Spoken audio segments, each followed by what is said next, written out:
Hello students, आज हम करेंगे क्लास फिफ्थ की इंग्लिश की वर्कशीट नंबर 174 जो कि 20 फरवरी 2021 की है। आपकी टेक्स्ट बुक मैरीगोल्ड से ली गई है। यूनिट हम करेंगे इसका 10। हु विल बी निंग्ड हु, पेज नंबर 176 से लेकर 185।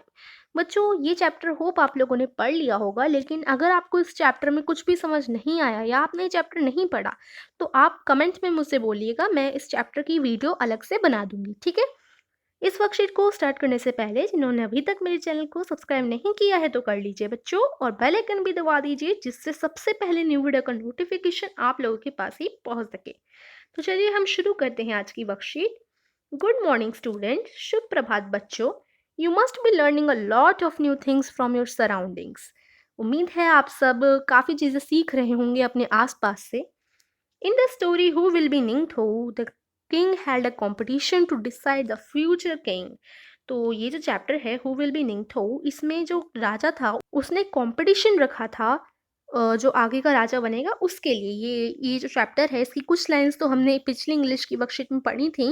पूरा चैप्टर नहीं पढ़ा था, लेकिन हाँ इतना पढ़ा था कि जो राजा था उसने एक कंपटीशन रखा था कि जब ये वो वाला राजा मर जाएगा ये वाला, तो मैं आगे राजा किसको बनाऊंगा उसके लिए उसने कंपटीशन रखा था। तो क्या आपको याद है the name of that competition? उस कंपटीशन का नाम क्या था? Read the lesson and right the name of the competition. जो वो प्रतियोगिता रखी गई थी उसका नाम आपको लिखना है। तो क्या रखी गई थी? देखिए, आप चैप्टर पढ़ेंगे ना तो आपको समझ आ जाएगा, और कमेंट आप कर सकते हैं अगर मैं इसकी अलग से वीडियो बनाऊं आप चाहते हैं तो।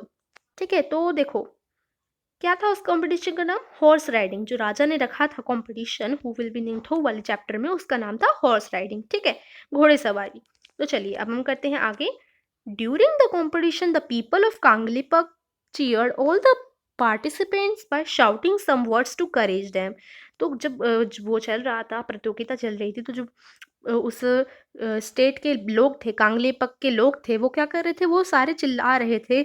जो भी पार्टिसिपेंट्स थे उस कंपटीशन में, उनको इंकरेज करने के लिए, बढ़ावा देने के लिए वो सारे चिल्ला रहे थे, चीयर कर रहे थे एक तरीके से। Let us find such encouraging words from the story and write them in the space given below. तो देखो बच्चों, जैसे क्या होता है, अगर कोई कंपटीशन है, अगर कोई प्रतियोगिता है और उसमें आपके दोस्त ने पार्टिसिपेट किया है, भाग लिया है, तो आप क्या करते हैं? उसे बढ़ावा देने के लिए अगर आप उसका प्रतियोगिता देख रहे हैं तो आप क्या कहते हैं? एक तो कहते हैं वंडरफुल वंडरफुल, और कभी आप कहते हैं हाँ तुम कर सकते हो, है ना? तो इस तरीके से आप चिल्लाते हैं उसे बढ़ावा देने के लिए। तो ऐसी कहानी में चिल्लाया गया था, जो पार्टिसिपेंट्स थे उस प्रतियोगिता में उन्हें बढ़ावा देने के लिए। तो क्या क्या बोला था उन्होंने बढ़ावा देने के लिए, वो हमें लिखना है। देखो इंग्लिश में क्या बोलते हैं? ब्रेवो ब्रेवो, तुम कर सकते हो, तुम कर सकते हो। वंडरफुल वंडरफुल मतलब अच्छा है ना? थुओरो थुओरो ये भी बोलते हैं। ठीक है, तो ये कुछ शब्द हैं जो कि कहानी में बोले गए थे, बढ़ावा देने के लिए चिल्लाए गए थे प्रतियोगिता में। ठीक है, तो अब देखेंगे हम बी क्वेश्चन क्या है। You must have participated in various competition in your school. I am sure you must have enjoying participate in them, can you list some of them. तो देखो, आप लोगों के स्कूल में होते होंगे, कई सारी प्रतियोगिताएं होती होंगी, कई सारे कंपटीशन होते होंगे। तो आपको उनमें से कुछ कंपटीशन लिखने हैं, कुछ प्रतियोगिताएं लिखनी हैं जिनमें आप लोगों ने भाग लिया हो। तो अपनी स्कूल की, कक्षा की कुछ ऐसी प्रतियोगिता का नाम लिख लीजिए जिसमें आपने भाग लिया हो। तो देखो, GK quiz, dance competition, singing competition, यानी जीके का जो क्विज होता है, नाचने की जो प्रतियोगिता होती है, और गाने की जो प्रतियोगिता होती है, कुछ इस तरीके की होती है ना कंपटीशन। इसमें शायद आप लोगों ने भाग लिया हो, तो मैंने तो ये 3 लिख ली हैं। आपने जिसमें भी भाग लिया हो आप वही लिखेंगे। ठीक है बच्चा? तो चलिए अब हम करते हैं next. A best friend is one who always encourages you and boosts your confidence।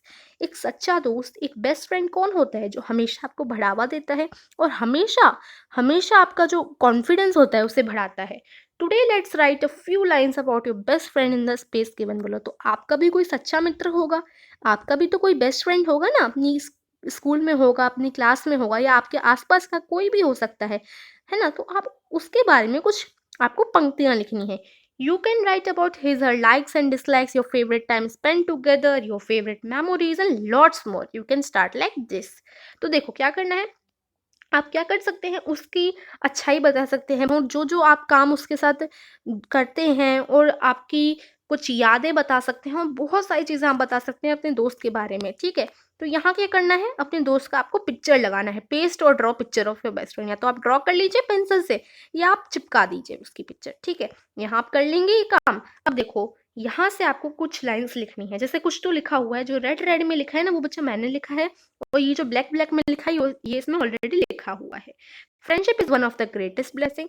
जो दोस्ती होती है वो सबसे सच्ची चीज़ होती है, सबसे बहुत अच्छी चीज़ होती है। I am lucky to have a friend like, मैं बहुत लकी हूँ कि मेरे पास फ्रेंड है। किस जैसा? तो यहाँ पर आप अपने दोस्त का नाम लिखेंगे। I have friend like Rohan. कहते हैं ना, मैं बहुत सौभागी हूँ कि मेरे पास रोहन जैसा मित्र है, या जो भी आपका फ्रेंड का नाम हो वो आप लिखेंगे लाइक के बाद, ठीक है? तो मैंने लिखा है रोहन। रोहन लिख दिया, अब इसके आगे आप उसकी अच्छाई-बुराई बताना शुरू कीजिए। जैसे ही इज़ वेरी हेल्पफुल, वो काफ़ी ज़्यादा हेल्प करता है, सबकी सहायता करता है। We always share everything with each other, हम दोनों हर एक दूसरे से सारी चीज़ें शेयर करते हैं, सारी चीज़ें एक दूसरे से बताते हैं। He is my true friend, वो मेरा सच्चा मित्र है। He is good in studies, वो पढ़ाई में अच्छा है। We both play together and help each other, हम हर रोज़ एक साथ खेलते हैं और हमेशा एक दूसरे की मदद करते हैं। We do homework together and after that we enjoy by singing song, हम एक साथ हमेशा अपने गृह कार्य करते हैं, कक्षा का कार्य करते हैं, और उसके बाद हम गाने गाकर मज़े करते हैं। We both understand each other very well, हम एक दूसरे को एकदम अच्छी तरीके से समझते हैं। ठीक है, तो ये कुछ लाइन्स मैंने लिख दी हैं। देखो, रोहन मैंने यूँ ही लिख दिया है, आप अपने सच्चे मित्र का नाम लिखना और उसके बारे में ऐसी लाइन्स लिख सकते हैं। या तो मैंने लिखी हैं उसी को लिख दीजिए, या आपके दोस्त में जो अच्छाई हैं वो लिख सकते हैं। ठीक है, तो ये सब आपको यहाँ लिख देना है। ये तो हमारा हो गया लास्ट क्वेश्चन, सी वाला।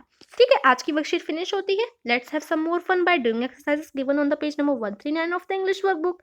अब जो आपकी इंग्लिश की वर्कबुक है, बेटा इंग्लिश की अभ्यास पुस्तिका है, उसका पेज नंबर आपको 139 करना है। अगर आप ऐसे ही और रिवीजन और क्वेश्चंस करना चाहते हैं तो ठीक है, तो आपको क्या करना है, अपनी इंग्लिश की वर्कबुक का पेज नंबर 139 करना है रिवीजन के लिए। ठीक है, तो ये थी आज की वर्कशीट, होप समझ आई होगी। कोई भी डाउट रह गया, कुछ भी क्लियर नहीं हुआ, आप लोग कमेंट्स में मुझसे पूछ सकते हैं। Okay students, please like the video और अपने सभी फ्रेंड के साथ प्लीज़ शेयर कीजिए, जिससे वो भी जल्दी से जल्दी वर्कशीट को कर सकें और समझ सकें। ठीक है, थैंक यू फॉर वॉचिंग।